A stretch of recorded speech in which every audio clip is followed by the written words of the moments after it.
It's the YWC Reality Check, and you don't see my pretty sexy face, so you know I'm not alone. The long-awaited Part 3 of the NXT Women's Division highlight, spotlight, gimmick thing fucked it up already. Jake, what's going on? That's right, Part 3, finally here. We're talking about our favorites. Save the best for last. Going to discuss, the creme de la creme of the best women's division on the planet. That's right, the females from NXT. We got quite the final six here. Basically the main event scene of the NXT Women's Division. Now, I do want to say really, really briefly, since the last time we talked, one of the things that we loosely sort of talked about has kind of come to pass, and that's the women's Dusty Classic. Yeah, we kind of got what we asked for in a way, and thankfully it seems to be pretty good so far. The match they had last night was excellent. We've already talked about Casey Catanzaro and Caden Carter in one of the previous parts of this, but holy crap, the finisher that she did on Toni Storm. I don't know how many revolutions that was. Yeah, but it was a 630 Black Arrow senton. Yeah, the whole move, and then landing perfectly over the senton on her back like that to roll over. It was incredible. It was key for me, that first match, that if they were going to do a women's tag team tournament, the only actual tag team that they have on NXT had to win. They couldn't go out in the first. Like, there's other groupings. Like, I mean, we've got people that have been put together. We've got some new talents that I'm sure we'll talk about sometime later on down the way. Obviously, there's partnerships like Dakota Kai and Raquel Gonzalez, but they're sort of there to support each other. They're not there per se as a tag team. So it's really good to see that we didn't kick the legitimate tag team out in the first round. Yeah, that would have been a terrible decision, but I could see it happening because the two that they faced, Toni is a hell of a competitor. We'll discuss her later. She's one of the ones we have to discuss tonight. And then on top of it, Mercedes coming back, I was like, all right, this is kind of a big deal. Where do they go? Is this, it's like a reintroduction. So I could have seen either side picking up the W there. You could almost say it's retribution for Mercedes Martinez. Yep, I just did that. That's a thing that just happened. But immediately no penalty card there. Immediately branching off the Dusty Cup, we've got probably our next women's championship thing coming off of that. We've got the building of the faction, obviously with The Way, with Indy Hartwell and Candice LeRae, who we've already spoken about. So even if all these teams aren't going to go forward, it is cool to see that there will at least be some story. It's not just one-off, let's throw them all together and then throw them all by the wayside again. And if nothing else, I mean, we've already done the low card and the mid card, but it does show the absolute stacked nature, specifically of the mid card in NXT, of the women's division. Because there are a lot. You may agree, you may not agree. I think there's a lot of times in the women's division in NXT that the mid card becomes more exciting than the main event scene. Because the main event scene is basically the champion and whoever's challenging at the time. Yes, you've got a lot more combinations of things when you get down into a mid card. There's multiple person matches, once the title's not involved, you can deviate from challenger champion stories. You can go and bring upon advanced storylines and do things that are outlandish and fun, and that's how we get into these absurd Robert Stone type, matches that we've had, and cage matches, and running over Shotzi's tank. Yes, all these, different crazy things that couldn't usually happen, and then plus it also depends on who's the champion. And Io Shirai is a great performer. Yeah, we're gonna talk about her, obviously. But she's lacking in the promo department with the language barrier, and she's one of the better English speakers. But I do think her not being the greatest superstar on the mic works to the favor of the division, because it means every other character going after her has to bring the fight, bring the story to her. As a champion, so as any and a draw at the same time. That's the thing. As a champion, you should be confidently sitting on the throne, waiting for whoever thinks they can knock you off. Like, as the champion, you shouldn't have to be the one going and picking a fight.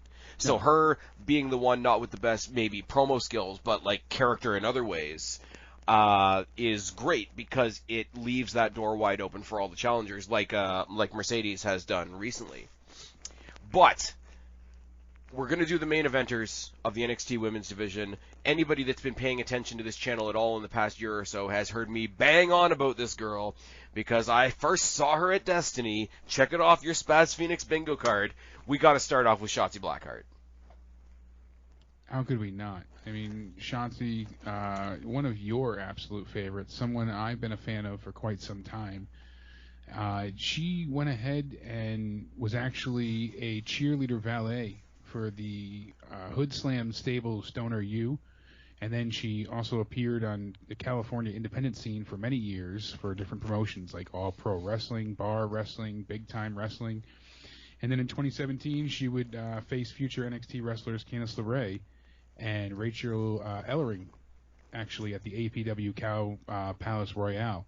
And then from there, she, continued to make a name for herself, and she ended up getting into NXT. So, I was gonna say the One Evolve show that WWE put on the network, the one that they were so bad for doing because it was the same night as AEW. Oh, I know. They were evil counter programming us, and it's like, okay. Basically, it was awesome for me because I had just been introduced to her maybe the year before, being that they had gotten her to come and do some stuff on Destiny. And I'm just like, okay, this is... Yeah, I saw her around 2017, and she was involved in the 2015 Tough Enough, but she wasn't able to take part in the actual competition because she had some type of heart issue. Oh, yeah. And she failed the medical screening, so... Yeah, for anybody, I've mentioned this a couple times, and I think, Jake, I mentioned it to you the day I heard it. Yes. I don't always catch the Lillian Garcia podcast. Her podcast is not always my cup of tea, but if you want an insight into who Shotzi Blackheart is and what it's taken her to get to NXT, go and listen to how hard she's had to work. I mean, she's struggled and really gone through the ringer. She was even like an erotic dancer for some points and times, not nude, but she would do that on some musical performer as well. That as well, So I mean, she's been through some horrendously fucked up shit that I'm not gonna get into here. But, if you listen to that interview, unless you're dead inside, it will endear you to Shotzi Blackheart a little more. One little story that I have from Destiny, yes, check it off the bingo card twice. I used to have this thing that I did with wrestling shows. I do it at WWE shows too. It's basically, I always look for something. I always get a bit of merch. I've got more wrestling t-shirts than I can shake a stick at. But I always used to go with the idea that I would go to a show, I would get a shirt, and whatever shirt I got at that show, I would wear to the next show. So yeah, that's typically what I did. The first time I went and saw Shotzi Blackheart, I saw her wrestle. She was a whole lot of fun. She really played up the ballsy thing a lot more. Her old entrance music, or the entrance music that she used at Destiny anyway, was just this dude singing about somebody being ballsy, and that it was like this hard, gravelly, indie band sounding thing. And I'm like, immediately, this chick kicks ass, right? I went and got a Shotzi shirt because I'm a mark. Actually got a chance to talk to her for a minute or so, which was cool enough. But the better thing was that I wore that shirt to the next show. And she had come back to go up against a girl in Destiny by the name of Silesia Sparks, and she saw me wearing the Shotzi Blackheart shirt in the merch area and cut a promo on me because I was wearing the shirt of the woman that she was going to be fighting later that night. And I'm like, this is fucking great. Anybody, when the world opens up again, when we're allowed to actually do things, everybody, come to Ontario, come to a Destiny show. It's a lot of fun. Josh Alexander is still our... It's on my bucket list. Better be. Yeah, Jake's not going to come up to hang out with me. He's just going to come up here for the better wrestling. That's it. Strictly. It's so cool, though. And most of this comes from the Lillian interview. The fact that she's, she sort of sees titles as... she wants to be a champion, obviously. But the bigger goal of hers is to bring hardcore wrestling to the women's division. Yeah, that's an interesting and unique goal, other than, I'm here, I need the belt. Yeah, exactly. She doesn't want to be the cliche champion. She wants to break new ground. There's a huge I'm all about it. There's a huge criticism, and the first time I heard it phrased like this was actually from I think it was Adam Cleary at What Culture. It's like, if you want to have a good women's division, prove to your audience that women can fight over something other than boys and belts. And I think NXT as a whole does that really great. Shotzi Blackheart specifically does that really great. She's also the breakout star of the year this year as well. Yeah, in a very stacked category, I feel like. Cameron Grimes, Dexter Lumis, Pat McAfee, who really had a stellar year for 2020, coming out of left field. Timothy Thatcher, Raquel Gonzalez, Santos Escobar, and Ilya Dragunov. You know, that's huge. I mean, it's a massive win for her. It is, but it's one of those things that while all those stars are reaching their own varying levels of success, Dexter Lumis notwithstanding,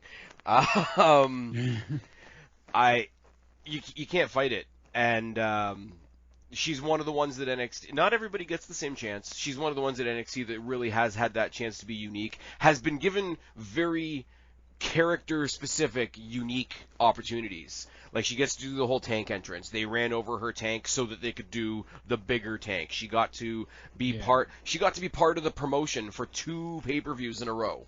She was the host of Halloween Havoc, which kicked off her rivalry with The Way, which is still going on right now, and she got to be in all the marketing for War Games this year.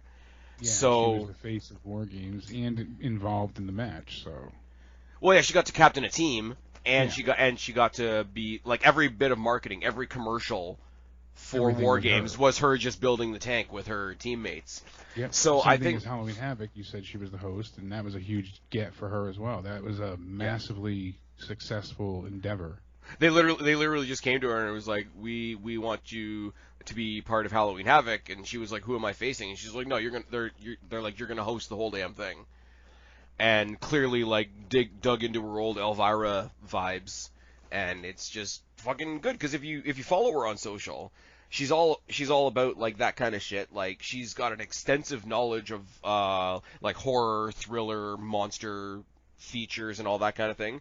So like, you've got somebody like that already. You don't have to manufacture it. It's not the same as like. The only other person I could think of in NXT that could do a role kind of like that would maybe be Scarlett. But you've got somebody so natural for something like that in Shotzi Blackheart, and I think they're giving her the ball, no pun intended, and letting her run with it. But they're pushing her in all these cool, creative ways that don't necessarily have to do with a title and don't necessarily have to do with one specific feud. I think they've made her such a multifaceted part of the show that I'd be surprised if she's not a champion by this time next year. And if you look at previous breakout stars and winners, you know, you got Aleister Black, Ricochet, the Iconics. Don't use Aleister Black and Ricochet as example. Keith Lee was last year. I mean, well, you figured the Iconics had a good run initially when they first came up. Yep. They were winning the titles at WrestleMania and went on to, you know, go ahead and hold the women's titles for quite a bit. I mean, they weren't on TV a ton, as much as I would have liked them to be, but... And Ricochet ended up on main event, and Aleister Black ended up in a cupboard. Aleister Black was probably the one that got the least out of everything. At least Ricochet is still going on TV strong, and on top of it, Ricochet also got to face Brock Lesnar for the title. He had a big role in Brock's elimination in the Rumble last year. So, well, Ricochet got his ass handed to him in a minute in Saudi Arabia. Aleister Black won in the... Actually, I should say Aleister Black and Ricochet both win in the hot wife category. So, yeah, they're winning outside the ring. But yeah, Shotzi Blackheart, for a brand new person in NXT that's only been there this short period of time that she's been there, she's got to be a champion sometime this year. It'll happen soon enough. If she's not, and I don't mind. I'm going to say this right now, and we're going to talk about Ember Moon in a second. I wouldn't mind if that title happens to be the WWE Women's Tag Team Championships. I would be okay with that too. Because as long as they maintain that she's still an NXT star, like part of the NXT roster, I don't mind her and Ember taking those belts show to show. Representing NXT a little bit, representing NXT's women's division a little bit. Again, being multifaceted as she has been this year. I think there's a lot of story you could tell there. And in the background, you could still tell the story. It's like, yeah, well, this is a nice team championship, but there's another championship over there that's not a team championship. And I mean, eventually, like Shotzi versus Io, like who's gonna shake their head at that? I certainly, nothing to shake a stick at. Never mind your head. You know who else is awesome though? When we're gonna switch gears a little bit of a spitfire. Not big in the size category, big in the attitude category. Awesome baby. Actually, I'm cutting you off before you even get there. Top-rated match in NXT so far for Shotzi Blackheart has been when she took on Io Shirai. She got 4 stars for that one. That was on NXT TV back in September. So, and see, bring that up as we go along. Bring up our top matches right now. I love that match happened. Here's the thing. I watched that match with such a happy, sad thing. I watched that, with this is her absolute best chance to showcase what she can do, and she did. I also watched that match with that sort of sinking, there's no way she's going to win this. I want to have another match between them where I don't have that, and I think at this point you could do that. Yeah. Anyways, totally stepped up. We forgot to mention that her ranking this year, she was number 46. Not bad. Yeah. Not bad at all. Go Shotzi. So my transition kind of went to hell, but the next person on our list is Dakota Kai. Did I read you? Pun intended. Yeah. There we go. Dakota Kai. I've said it before. I will say it again. She is the better version of Bayley. She was a better babyface than Bayley was, and she had a better heel turn than Bayley did, and now she's a better heel than Bayley is. She's got the heater with Raquel Gonzalez, who's having some success in her own right. Dakota Kai as a heel, phenomenal. The surprise match of the year last year, we both called it, was the street fight with her and Tegan Nox. Yeah, that's also the number 1 match for her and one of the top rated. So the street fight they had at NXT TakeOver Portland is just fan favorite, top favorite. The only one that comes close is when she took on Io Shirai NXT TakeOver 30. And even though that's a title match, I would still hold the other one higher. I do as well. The rivalry that they had was so intense and built so perfectly. The backstab, the betrayal, all of it. It was. They stole the show on a huge card too. Portland was massive, and they were the highlight. Am I mixing up my dates, or is Portland the last show they did that had crowds? No, that was the very last show that had crowds. So that's at least we left it on a high note. No, Dakota Kai. Some of the credit for that match obviously has to go to Tegan Nox and the working relationship that they have. Obviously, they know each other inside and out better than Dakota Kai and Io Shirai would. So it's not. I guess it's in a way it's not that fair to compare them. Plus, they've got way more story going into it. But I still say, coming off that heel turn at War Games now, I guess you would say 2 years ago now. The turn in the match, the fact that after the turn she was using like screaming, crying Tegan Nox as her entrance music, just to get the biggest amount of heat you've ever seen. The simple shit, the way she I can't remember who did it in WCW, but she came down to the ring for a little while carrying Tegan Nox's knee brace. Heel, that was even better. There was a heel in WCW that did it, and I just had it. It was right on the tip of my tongue, and now it is gone.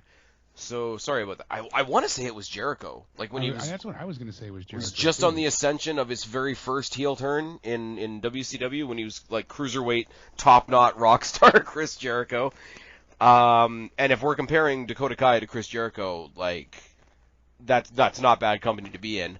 Don't judge him by this week and the fact that he couldn't do a lion salt, but still great company to be in. And man, I think it was Rey Mysterio and Chris Jericho. Possibly. My knowledge of WCW is not nearly as clear as it should be. Very limited too, so it's not as clear as it should be for me to be trying to make a reference like that. We said this year that we think Shotzi Blackheart's going to be NXT Women's Champion at some point.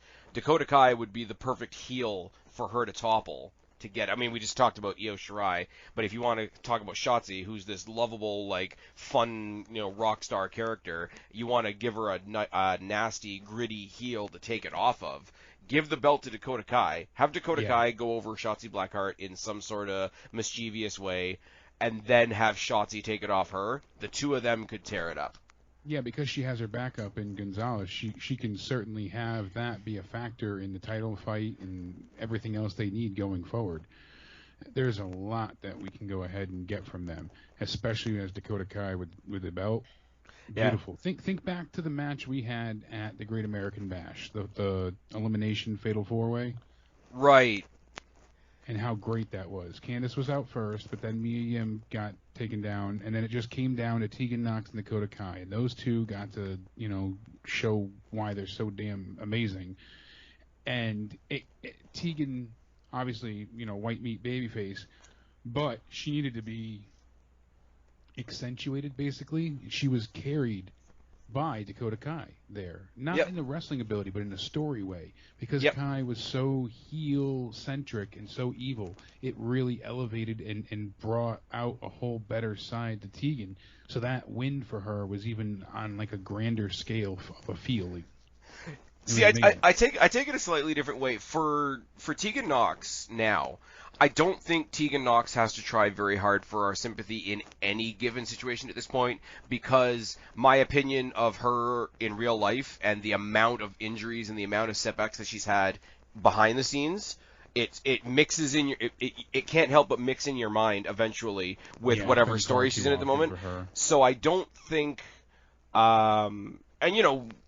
it's wrestling. Everybody's going to come at it from a different perspective. I don't think in any way she needs to have her sympathy carried by a great heel, but it doesn't hurt. It really doesn't. The other great thing, just, like I said, it accentuates everything that they're trying to put over. So the other great thing is, like, Dakota Kai is really small. You want a David and Goliath story to be like the babyface would be small, right? Theoretically speaking, like if she was toppling a big monster like a Shayna Baszler, for example, right? Yeah. But Dakota Kai being a heel works in the opposite way, because when the hero is getting their comeback, is getting their comeuppance, Dakota Kai can sell getting the ass kicking that she deserves. And I think that's underrated, because I think it's way easier to be a heel. Anybody that watched NXT UK when it was in its first little run of glory there with heel Rhea Ripley, because she towered over everybody and destroyed people. She had matches with babyface Dakota Kai in NXT UK where she was destroying her. Way easier to be a heel if you're the big, dominant, like, wrecking ball force. And here's this scrappy little underdog that's got to fight from the bottom. But I love, and what a lot of people don't pay attention to, or at least I don't hear very many people paying attention to, is if you're the small heel, it's so much more satisfying to see you get your ass owned. The comedy spot that they did at New Year's Evil, where Raquel and Rhea were having their fight and Dakota tried to get involved, so she got stuck in a locker. Like, that's a satisfying, you're a heel, you're a bit of a dick, that's what you deserve, and we can do it because you're tiny. Yeah. A little bit of a Napoleon complex in there as well. Yeah, exactly. I actually was introduced to her as Evie, and that was back when she was in Shine. Didn't she team with Ruby Riott?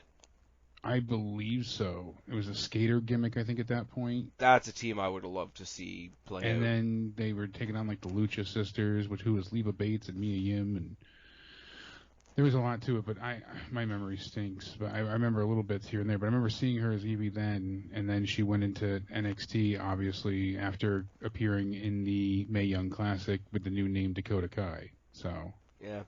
See, that's the second time you've mentioned Mia Yim on this pod. I miss Mia Yim. I know we sort of threw her in the honorable mentions in the first round, but like, my God, she's not there anymore. It's Reckoning or whatever, and that's what's so disappointing. Even when they unmasked her and then just gave her a new mask the next week. Yeah. Like, she's got more, like, okay, we were pretty honest about it. Like, she's not the best that they've got for in-ring talent. So no, she's already having a bit of a struggle. Now you've got her in this mask gimmick that seems to be very cumbersome, and trying to get this gimmick over that just isn't getting over if your name isn't Mustafa Ali. Yeah. Like, just give her the not Michelle Rodriguez, fucking Mercedes Martinez. God damn, that was a deep pull out of left field. Give her the Mercedes Martinez opportunity to be like, furious on me.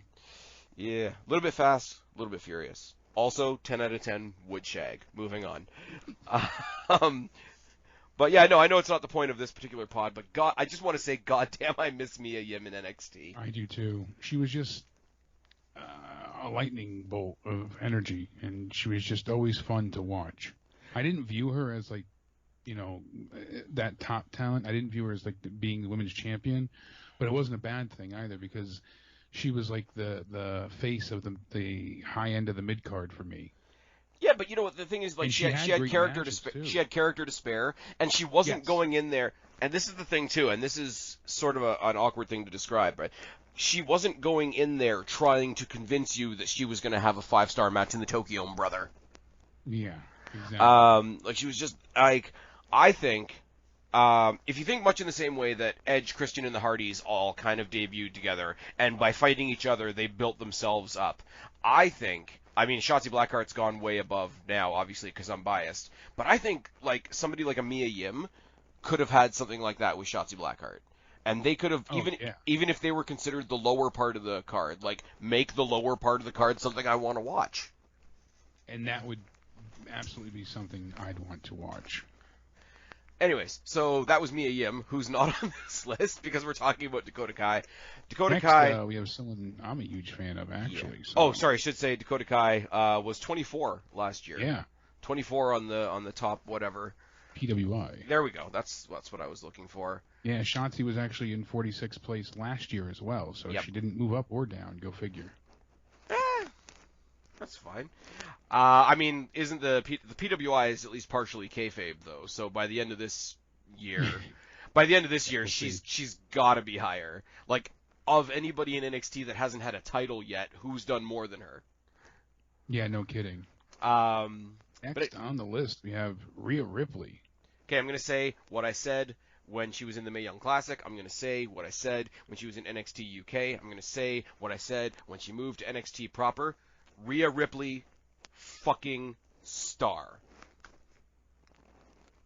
That's it.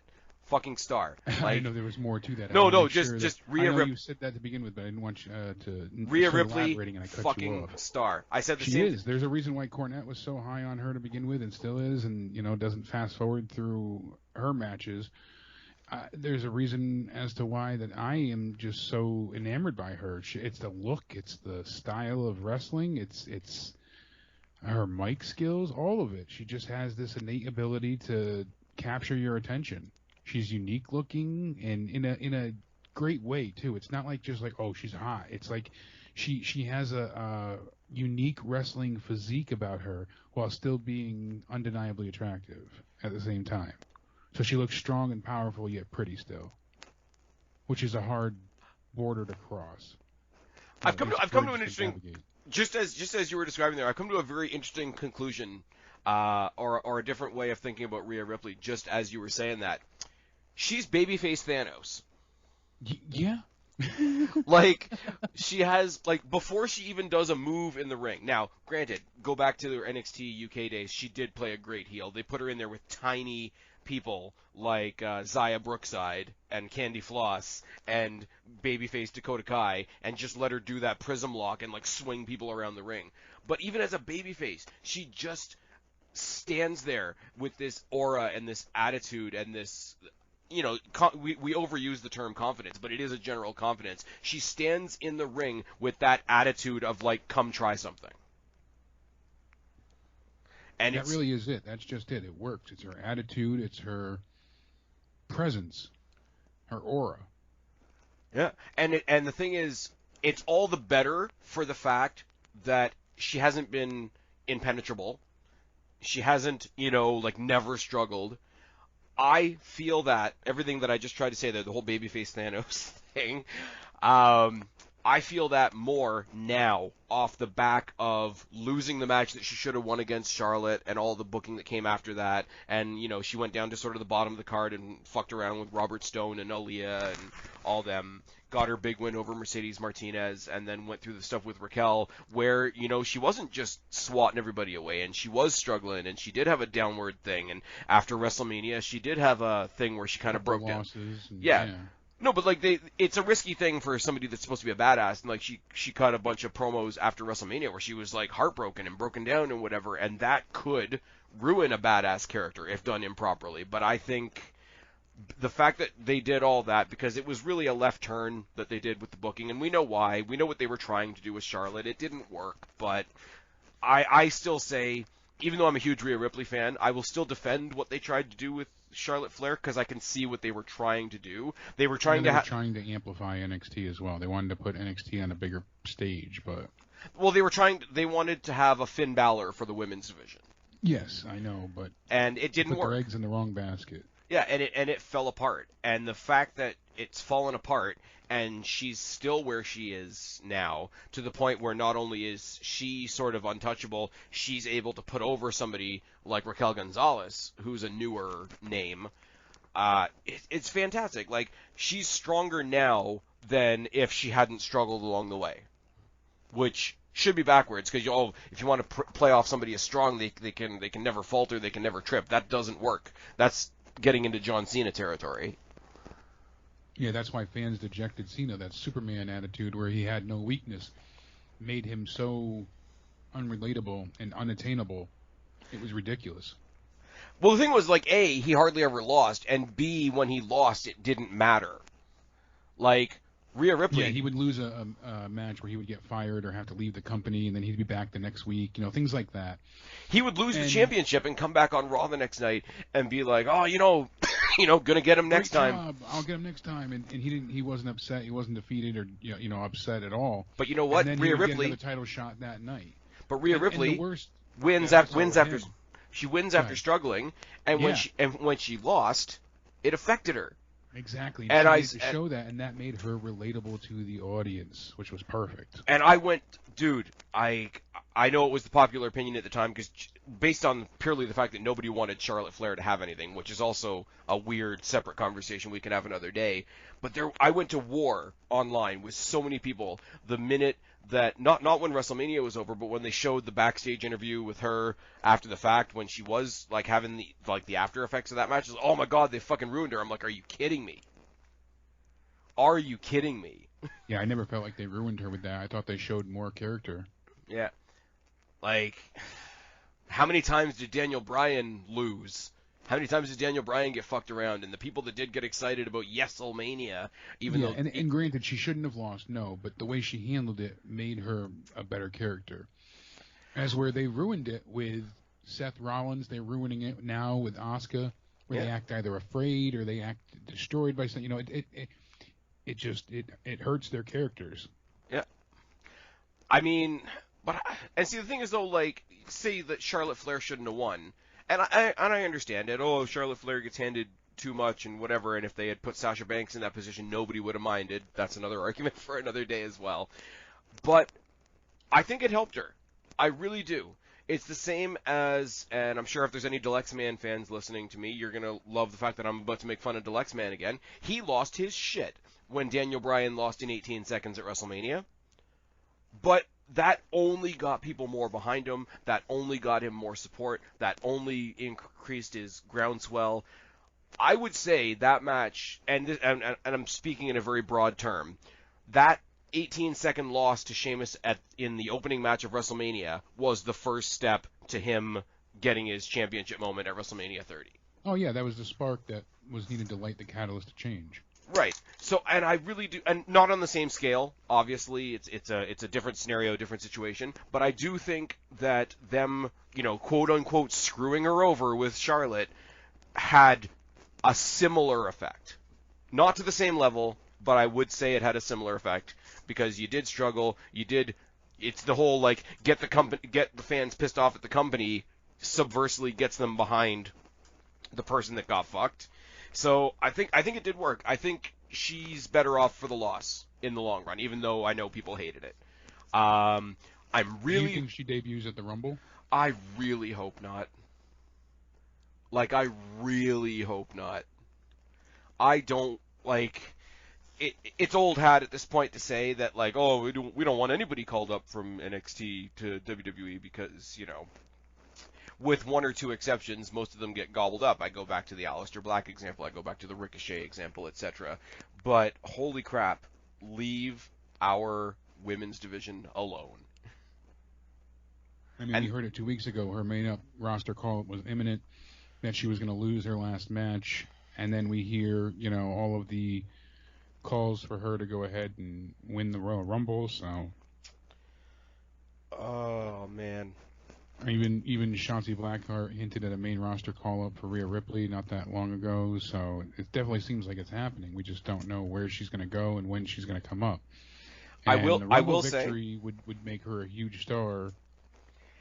I will say, because there's one other show out there that is making some really awesome steps in the right direction. If she does get called up, it better be to SmackDown. I hope so. I hope that's the case. I don't want to see her go to Raw. That's a bad fit, especially with Asuka and everybody over there. Because who's even, I watch Raw every week, and I couldn't tell you who's on Raw. Asuka's the champion. Charlotte's there. Who else do they have? Of any... Shayna, Mandy, Nia, Shayna. And see, you know what? People will think I'm crazy. As a one-off, just sort of for the hell of it match, I do genuinely think Rhea Ripley and Dana Brooke could have a good match. Yeah, for a match, but I wouldn't turn that into a series or a feud. No. And that's the problem. That's what it would need to become. But see, you and I have touched on it before. Dana Brooke, incredibly underrated. Incredibly underrated. They keep sticking her in tag teams. They keep on sticking her with other people. She's with Mandy Rose right now, and that grouping is kind of fun. But I think you put her in there with somebody like Rhea Ripley, with somebody the charisma of Rhea Ripley to help her get some of her charisma out. I think on a one-off occasion, you get a really good match out of Dana Brooke that way. But other than that... She had a great showing with Shayna Baszler recently on Raw. Yeah. Yeah, but I think that's more a case of they're downplaying Shayna Baszler than upplaying Dana Brooke, which is really unfortunate. And I don't want to talk about that because that makes me sad because she's still... See, I don't feel that way, though, because Shayna Baszler won in the end, so... Yeah, but it's one of those... I don't want to be the asshole fan that dumps on Dana Brooke because I was just trying to compliment her, but Shayna Baszler shouldn't be struggling with Dana Brooke. I say Dana Brooke. Her recently. I say Dana Brooke's underrated. More of that bodybuilder and build her up to be more of a credible threat. So, but I mean, Shayna Baszler is still tag teaming with Nia Jax, and exactly. I don't ever want to hear Nia Jax and tag teaming in the same sentence. Moving on, my friend. So the other one, by the way, she was ranked number 11 this year. 11. You go back to the first Mae Young Classic and look at pictures of her from that, and now see where she is now. And I love the fact that in the second Mae Young Classic, her whole thing was, I had to change my look, I had to change my attitude, because I got tired of people comparing me to Charlotte Flair. It's a nice, neat little touch. Yeah, I mean, because that was a drastic change that had to happen, and occurred. She looked night and day different. Okay, so the next one is one that I like, big fan of, obviously going back to the NXT UK and Mae Young Classic days. She's had some good showings. I don't think she's fully found her footing on main roster NXT just yet. Toni Storm. I think her character has struggled because her I think being in NXT UK for as long as she was kind of hurt her because she was stagnant for a while. Then she also had some personal issues, so... Oh, yeah. She was also busy with Stardom, too, so it was kind of like, all right, what's going to happen? I think the weird thing is the best rivalry when NXT UK first started was her and Rhea Ripley over the initial UK Women's Championship. But she played the babyface to Rhea Ripley's awesome heel. Yep. Rhea Ripley came over here, got herself an immense amount of popularity as a babyface. So when Toni Storm came up to her as like the spunky babyface to challenge her, the American NXT fans were like, yeah, but we like her. That's not going to work. Mm-hmm. I think they botched her introduction. I love her in the ring. She's fantastic in the ring. I loved the way she won the Mae Young Classic. That was a hell of a story that they told, and everything, the way it ended at Evolution. So she had this huge stage and platform to be showcased at. That was a great introduction to the main roster of her, and that's when she should have gone from strictly NXT UK to NXT. Yeah. Once they introduced her and she won there, she should have come right over and gotten away from UK. She should have been right to the main roster. Not main roster, NXT roster. Main roster NXT. Yeah, when you get called up from the UK. Yes, you know what I'm trying to say. I do know what you're trying to say. Going to Raw or SmackDown isn't a call up anymore. It's a call sideways. Total demotion.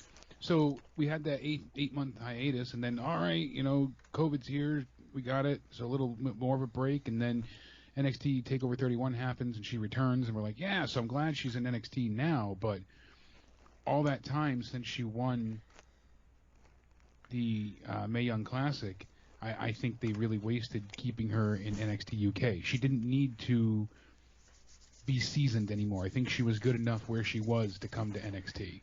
They also botched her return as well.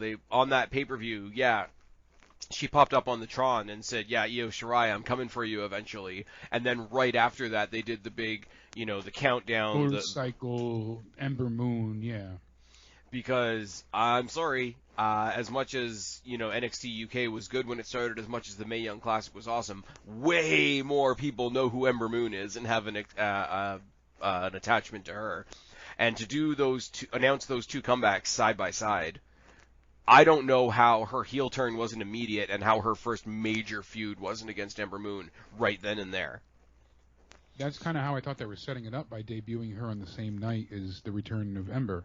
What I would have loved, honestly, is for her to pop up on the Tron and say, yeah, I'm coming back, have Ember Moon come out and do the entrance that she did, and to show that she's back, and then have Toni Storm, oh, I wasn't on the Tron, I was just in the back, quick elbow shot to the back of the head, interrupt Ember Moon's return, and kick off a feud for both of them, so that they hit the ground running. And that's where I thought they were going. I think they missed a trick with that. I mean, I don't think that's honestly what I thought was going to happen. I don't think Toni Storm was physically in the States at that point. I could be wrong. I'm totally basing that on speculation. But if she was in the States, why you would do it on I think she was there. Then I don't know why they would do it on the Tron and not have her in the building like Ember was. That you set it up that, here's the main return, here's the minor return. Yeah, because they did that the night that I was there with Danny. They had a huge return announced all night, and who's it going to be? And then it ends up being The Miz. So The Miz comes out with his new Hollywood theme, and awesome, and he comes to the ring, and everyone's like, oh, this sucks. And then Jericho's pyro just goes off, and his Tron hits, no countdown or nothing. Just the pyro goes off, like a Kane moment. See, what kills me about that is I had that spoiled a week before because at a WWE house show, Miz was out talking shit, and this was like a minor house show. If anybody knows where the Ricoh Coliseum, it's now the Coca-Cola Coliseum in Toronto is. It was Miz out there cutting a shitty promo, typical generic house show promo. Oh, who's gonna come out and shut me up? And then surprise return of Jericho. Oh, wow. It was awesome, but it meant that, when they returned on the show, I'm like, yeah, but I knew he was back already. I already saw you. You're not new, and you can't do a lion salt anymore. Anyways, moving on. Toni Storm, I hope they light a fire under her with the heel turn. They turned her heel just to throw her in a heel team for a pay-per-view, which was fine. It usurped... Yeah, it worked for War Games. But yeah, it usurped what we thought the teams were going to be for War Games, but turning her heel to throw her in with a bunch of other heels doesn't give us a time to see what her as a heel is like. So I think we sort of got to give time to, but I'm sort of sitting here and I'm saying, this is a person I like. Please let me like them. I think they're confident and competent enough. And they're confident in her abilities. They're confident enough to write a good story with her. I think I have faith that she'll be okay. My thought is she will probably be in the women's championship picture because we've already talked about Rhea Ripley, who's rumored to be going up. The other rumor that I hear surfacing about once every couple of weeks is that Io Shirai is going to lose the title and go up and form some kind of Kabuki Warriors 2.0 with Asuka, which just makes me a little bit sad inside. But if you take out Rhea Ripley and Io Shirai, you got to shuffle that main event scene. Yeah, that would need to be shuffled desperately. But I've heard something similar in vein of that. Pretty much the same ilk of the Kabuki Warriors thing, but. And see, I wouldn't mind Io Shirai and Asuka as a tag team, because we had Io Shirai and Kairi Sane, and then Kairi Sane went up, and she was a tag team partner with Asuka. So the only combination of the three of them left is Io and Asuka, and I think they could be a great team. They could be the kind of team that could make the women's tag team titles on the main roster mean something. Absolutely. But again, it's that whole we're talking about the women's division. NXT's women's division is probably the best thing happening in WWE.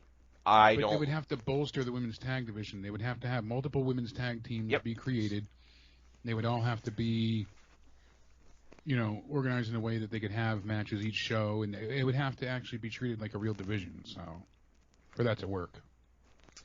Yeah, I'm being selfish, man. Like I say, I don't blame you, though. I used to say NXT had the best women's division in mainstream North American wrestling. I think NXT's women's division is probably the best division, period, in North American mainstream wrestling at the moment. So, yeah, I'm being kind of selfish. I'm happy to have all the new people that we just got announced. There's Priscilla Kelly, who's now Gigi Dolan. Yeah, Gigi. Yeah, that's gonna. She picked her own name, so people can calm down about that. Yeah. But you know what, though? Most of the time, when people freaked out about Kabuki Warriors, and then Asuka and Kairi Sane had to be like, no, we picked it because of this and this and this. But we've got all these new people coming in. Just make a separate NXT women's show if it gets that big, but don't ruin it. I don't know how else to say it. There's so many women on the roster that some of the women's Dusty Classic matches are happening on 205 Live. Now, I'm not saying that that's a good thing. But look at that roster, man. When they started the Dusty Cup this week, when Beth Phoenix came out to announce everybody, which was an awesome touch, just to see that roster standing there on the stage and know that that's just the mid-card. Yeah, I appreciated seeing everyone there and having that be a formal introduction. I appreciated that for the tournament setup. Yeah. And on top of it, like I said, if they kept that and then from there actually kept these people together and all right, so you just bolstered your women's division tenfold by having these 8 teams. Now you go ahead and incorporate some main roster ones, bring down the women's tag titles and make it something. And as far as another show goes, I wouldn't mind them doing something like they do with AEW Dark for an NXT show. Like a YouTube only or network only show that would be just an hour long and a chance for I have weekly TV time. You and I talked about this last year. I have a plan that I'm putting together, and it's going to be in the next couple of months or so, and you and I are going to sit down on a podcast, and I'm not going to tell you anything about it. And live into these microphones, I'm going to pitch to you my idea on how to save NXT. And what you just mentioned... I love it. What you just mentioned might be a small part of it. I'll just leave that out there as a spoiler for everybody that's listening. But yes, it won't be any time in the next couple of weeks, but in the next couple of months, I am going to be grabbing Jake. I'm going to be bringing him in totally blind to the podcast, and I'm going to tell him how I'm going to save NXT. So we'll see how that goes. Anyways, you know what? Do you have to blind me, or can I just close my eyes? I'm just going to stick something in your eye. Well, that's going to go in one eye, and the thumb's going to go in the other eye. And I mean, Jesus, I was trying to be nice, but all right. Because clearly you don't have enough medical shit to deal with already. Sitting there with a big member in your eye. You know what else? You know what's... list with this fucking broken tooth bastard, damn it. Jesus Christ. I don't know how you're still... Okay, in all seriousness, everybody listening right now, I had to send Jake a message today just to see if we were still going to do this tonight. We're recording this on Thursday. It's not going out until Tuesday, but you guys know I always put the cards on the table. We're recording this on Thursday the 21st, and I sent you a message that literally said, are you in one piece enough to go? So Jake is being a trooper here. And spending some time with us, but I'm pretty sure your day wasn't fun. It was a rough day, but hey, it is I always look forward to these nights and us going ahead and making some great content. You know what I look forward to? What's that? Seeing Ember's moon. Unfortunately, we're going to start this off really quick with a random bit of information because we've been saying the rankings for everybody else. Ember Moon didn't rank last year because that's how long she was out with injury. Yeah, unfortunately, she had such a long hiatus, herself that it just didn't work. You figure she's been all over the place. 2010 going into Shine, then Women's Superstars Uncensored. She was in a bunch of promotions, then making it to obviously their development in NXT. So. Yeah, it's a well-known staple on here that when somebody is coming to NXT, I usually reach out to either my co-hosts or my awesome audience who have way more indie knowledge than I do about hey so and so is about to come to WWE, so and so is about to come to NXT. What do I need to know? And I reached out to my AEW guy Guapo when Ember Moon was about to debut. And I said, do you know who this chick is? Like, what do I need to know? And he just sent me a one-line message back. Her name used to be Athena, and she does a stunner from the top rope. Yep. I'm like, all right, cool. Stunner made cool. her viral like you would not believe. Cool, I'm sold. I purposely didn't look it up. I wanted to wait until it happened on the show. Oh, really? I wanted to wait. See, Joe and I used to show it at times, too, some of the different highlights from her. Yeah.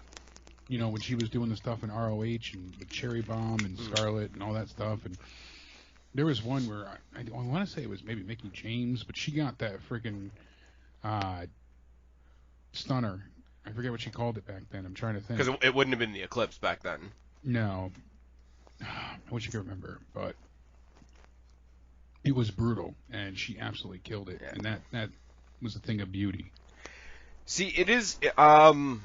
We were worried WWE wasn't going to let her do the finisher. Well, it was in debate even after she debuted, I believe. Mm-hmm. It was like Samoa Joe doing the Muscle Buster after what happened to Tyson Kidd. Yes. But no, I kind of treat it like I will reach out for information. I won't necessarily reach out for a whole lot of footage. You want to know, is this person worthwhile, or is or just to get excited about? Give me a vague idea. The example that I'm going to give is when I'm talking about movies, specifically Marvel stuff. Cheap plug. Check out all the FlixFix stuff that me and Kristen are doing right now. We just reviewed WandaVision. We finally got around to reviewing Joker. So I haven't seen it yet either. I'm waiting for it. But there is a guy that I watch on YouTube called Emergency Awesome, and it's really helpful to me because I don't read a lot of comics. I intentionally don't read comics because I want to go in with sort of a blank mindset when I go see a movie, when I go see a character that I've never seen before. But I do watch Emergency Awesome because it's like, okay, here's kind of what this guy is about. This is sort of what they've done with him in the comics. Here's where they may or may not be leaning, and that's all I need. I want to go the backstory without you having to form any preconceived notions. Yeah, and I go in there without I don't want to be the guy that sits there in the theater and says, well, that's not how it was in the book. That's like a JD move right there. But no, I really do because I don't know nearly as much about the indies as I could or maybe should when we talk about people coming up and whatnot. I had a point. I was going somewhere with that. Basically, I treat wrestling the same way. If it's a name that I know I've heard a lot about, like I've never seen a Jay White match, but I know that Jay White is somebody. Wow, that's shocking to hear. But you don't watch any New Japan then at all? Not really. When Jericho was over there and he was having his matches with Omega, and I love Jericho, and I had a vague idea who Omega was. I watched it out of curiosity, and I'm just like, it's really good. It's not setting me on fire because it's not my thing. Like, it's a very different genre of wrestling over there, right? And I can sit back and be like, oh, it's really good, but it's not hitting me because it's not, I grew up on WWE. I grew up on the fireworks and the bombast and all the sleek imagery and all that sort of thing, right? So it wasn't quite my cup of tea. But when we talk about the Jay White character, for example, now that's a name I know, and that's a name that I know a lot of people are tossing around, and I know vaguely that apparently he's not with them anymore and he might be coming to WWE.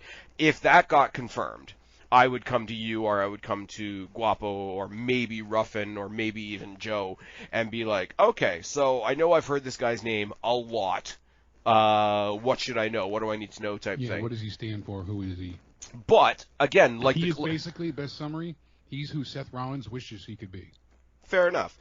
But I don't want to do what comic book fans do and what other indie fans do in WWE when somebody comes to WWE. Oh my God, they ruined him. Da da da da. I saw him when he was like this. It's like, well, I'm gonna be watching him in WWE, so let me be introduced to WWE's version of what he's gonna do. That's the best mindset to have. You know? I saw the debut of Ricochet at an NXT house show taking on Buddy Murphy, and they went 25 minutes. Wow, that's awesome. They went 25 minutes in the old Maple Leaf Gardens. It was fucking insane. Consider me jealous. That's a hell of an opening to have. Yeah. Well, it's like what I've said to you before about how people constantly underrate Mandy Rose and Sonya Deville. Like, I saw them face each other at NXT house shows, and nothing that they've done on TV, even in NXT, was what I saw at those house shows. So I guess I am becoming kind of that indie fan without becoming the indie. As well, and they don't get a fair shake most often. Anyway, same thing with the Iconics. Well, that's true. Well, let's be. Peyton Royce more than Billie Kay, but Peyton Royce is really great. They need to, now that they've broken up the Iconics, they need to not give her another partner. Billie Kay as a character is awesome. If she does become sort of a pseudo-manager type character, that won't break my heart. I'm not going to lie. Somebody said, like, because Paul Heyman is with Roman Reigns now, Billie Kay should be Brock Lesnar's new manager. That is pretty funny, though. That would be insane. Brock Lesnar! She cracks me up. I always laugh at her. So. Oh, for sure. And the two of them together were great. Anyways, and, all of this. Her best match so far ranked is when she took on Asuka at NXT TakeOver Brooklyn 3. Yeah, when she was in her first run. Mm-hmm. Yeah, they presented. Okay, her presentation is totally different now. Her old, like, what do you call it? The Sheenom presentation. Yeah. When they were presenting her properly in NXT in that regard.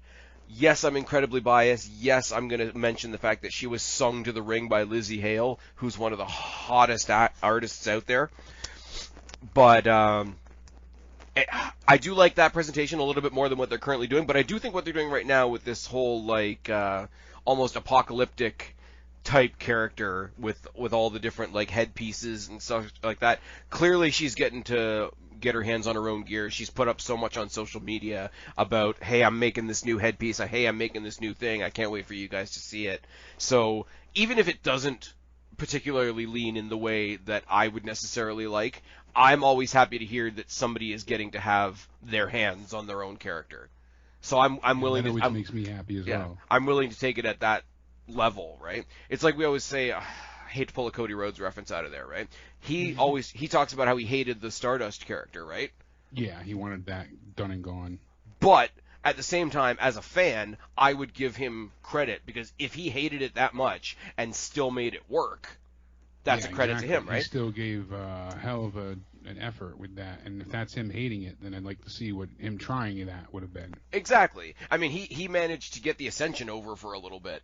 Yeah, he got a lot of people over with that gimmick. So, but a lot of people that he wrestled with. So the reason I'm saying that is if this is more how she really wanted to be, for all I know, she hated the version of herself that I liked. So I'm willing to give it more because it feels like she's getting a chance to do more. But I don't think they featured her enough week to week to tell me what this new version of her is, which is kind of unfortunate. Hopefully she gets to do that in the Mae Young. Or not the Mae Young, in the Women's Dusty, and go from there. Or maybe this thing with her and Shotzi Blackheart becomes a more permanent thing. I'd be fine with that too. Yeah, no argument there. I would like them to stay together for a little bit past the contest. Yeah, because right now I think it could work, and for them to challenge for the women's tag titles, that would be fun. You know what? I mean, WWE's never going to do this because they don't do intergender wrestling. I would love to see... I mean, obviously there's going to be title shots involved at some point, but I would love to see the winners of the Men's Dusty Cup take on the winners of the Women's Dusty Cup. Yeah, no doubt about it. Because, I mean, realistically, you know why I want to see that? I want to see Catanzaro and Carter take on MSK. Because they've been boosting each other so much on social media, for them to then have to face each other would be a little bit hilarious. Anyways, yeah, so it might be a little bit obvious at this point, but we have to round it out with our current NXT Women's Champion, Io Shirai. Now, saving the best for last, I mean, she's phenomenal in the ring. Number 9 last year in the PWI list. She's the current women's champion. She's held the title for quite some time here, taking it essentially from Charlotte. And she's just been an amazing champion throughout the COVID era as well, really putting on some stellar performances. She was a highlight in the NXT War Games match, literally turning herself into trash and diving off the top of the cage. That was hilarious. Oh, my God. Such a meme-worthy, moment. And she went ahead and she put on a great match, and it was certainly one of the standouts for me this year was that War Games match. She walks that line, right? And it's funny because I used to say this about somebody like Triple H. Yes, people are going to groan because I'm giving Triple H credit, get over it. But Triple H was the guy that could come out, do the DX thing, throw around the glow sticks, make fun of Shawn Michaels for having no more hair, and still come out for his main event match at the end of the night with the sledgehammer and be fucking terrifying. Now, most recent example of that is somebody like Asuka, and I don't want to be stereotypical, but there's a lot of Asuka and the elements that really intrigue me about Asuka in Io Shirai, because she can come out there and she can do sort of the weird, wacky stuff, but then we see her switch gears. We've seen her go incredibly heel, which was kind of cool. We saw her doing, like, not long promos, but those pre-taped promos where they were all shot sort of underwater, and they were voiced over, like, half in English, half in Japanese. Like, it's not a matter of, oh, she can be a good guy or she can be a bad guy. She sort of, like, slips and is kind of fluid between the two, which means she can fight with anybody. I think she's had a big enough variety of challengers that she's shown she can have different kinds of matches with people. Yeah, that's a great point. She's had a wide array of opponents, and that, from Candice LeRae, Tegan Nox, Dakota Kai, and so on. Rhea Ripley. Yeah. Charlotte Flair. Yeah. As much as we were talking about Rhea Ripley and how the Charlotte Flair thing kind of did her dirty a little bit, ultimately Io Shirai was the benefactor of that, because even though she pinned Rhea Ripley, she won Charlotte Flair's title at In Your House. So if there was something to be gained from the quote unquote wrong decision of bringing Charlotte Flair in, it put over Io Shirai like $1 million. Which is kind of a little bit ironic, seeing as Charlotte Flair was the one that ended Asuka's streak, which also made people really mad. Yeah, no kidding. And the fact that she's only 30 at this point, she has so much more to offer and to give. Yeah, I did find her really intriguing as well when she first came in, because she came in with she doesn't fight with it on, but the Luchadora mask. Like, she came in, like, almost carrying it.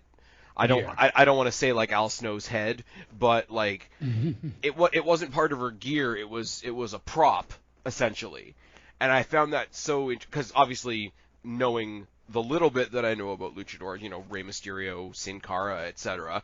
Like, you see a luchador with a mask, they're usually wearing it. Like, it's a very simple thing, but to see her sort of standing in the aisleway and sort of like looking at it. Like she was almost talking to it and then leaving it behind to go have the match. Now, she doesn't do that anymore, because since the heel turn, I think she sort of put the mask thing away, and then she got like incredible intros with what's her name? The singer Poppy. Yeah, the unofficial NXT house band. But I mean, just sign me up. Love those two. Yeah, I mean, one day when they come out for the joint intro, when Poppy's singing and Io comes out, it's just like a badass full like women's rock segment. I love it. I mean, come on, we got what's his name, Pat McAfee in there for a celebrity match, and he showed what he can do. Where's our upcoming celebrity women's match with Io Shirai versus Poppy? Could happen. Hey, you're joking, but sign me up. I'm all down for anybody from outside showing if they can do it. Now, that opens it up to criticism of, if you fall on your face, we're all going to point out that you fell on your face. Pat McAfee took that wicked bump off the top of the cage where nobody really caught him, which was a bit rough. But I mean, like, what the hell? Why the hell not? If Poppy comes in and proves that she can actually wrestle, she can sing herself to the ring rather than singing somebody else to the ring. I mean, think about the other side of the coin too, right? I know I've made a lot of Chris Jericho references in this podcast. He shouldn't do a Lionsault anymore. It's fine. But there's going to be a point. There's going to be a point. I figure I can get away with that because I'm actually a huge fan of Jericho and I like what he's doing. He's managing to do good things even in AEW. Can you imagine that? But there's going to become a point where they're not going to be able to resist the big pomp and circumstance of giving him a live microphone so he can actually sing himself to the ring. Like that's going to be a thing at some point, right? So if you're going to have a wrestler that becomes a singer, why not have a singer that becomes a wrestler? Like, why not? I mean, Shaq is going to wrestle. And I'm just going to leave that. I'm going to leave that where it is.